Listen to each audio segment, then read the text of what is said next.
Welcome, ladies and gentlemen. It's Thursday, January 12, 2012. I'm Aaron Dykes, and we are again going to battle for reality against those who would universally deceive, just as in the George Orwell quote. Now, we have some big Hollywood stars in tonight's broadcast. Don't want to give the names away, but Brad Jelena is coming up. So is Paul Joseph Watson, editor of PrisonPlanet.com, with his analysis on Iran. But first, we have plenty of news.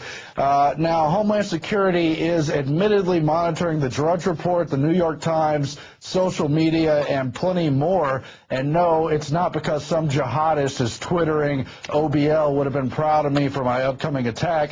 This is a war on us, as we all know, and Homeland Security is nothing more than a Stasi network.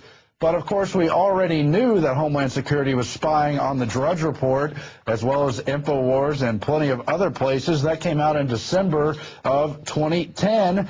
People like Congressman Bob Barr vowed to investigate it and were plenty mad about the infringement of civil rights, something to keep an eye on. Meanwhile, cashless society. India implements the first biometric ID program for all of its 1.2 billion residents. Not only is this a gigantic feat, it's a very scary big brother move. Recently, India has launched a nationwide program involving the allocation of a unique identification number, UID, to every one of its 1.2 billion residents, many of whom live in far-reaching rural areas. Each of the numbers will be tied to biometric data of the recipient using 3 different forms of information: fingerprints, iris scans, and a picture of the face. And all 10 digits of the hand will be recorded, as well as both eyes. And Aaron Sains of the Singularity Hub is quoted in here saying he wouldn't be surprised if it went on to be part of a cashless payment system. In fact, writes Brandon Turbeville, the author of this article, this is exactly the intention with India's new biometric ID program. In fact, the cashless society is the stated goal of the UID program. CEO of Mindtree's IT Services, the company awarded with the government contract for development and maintenance of the UID, explained in an interview with Computer Weekly that the ID scheme will support a cashless society. It said all vendors will have a biometric reader and citizens can pay for things with a fingerprint scan, even a bag of rice.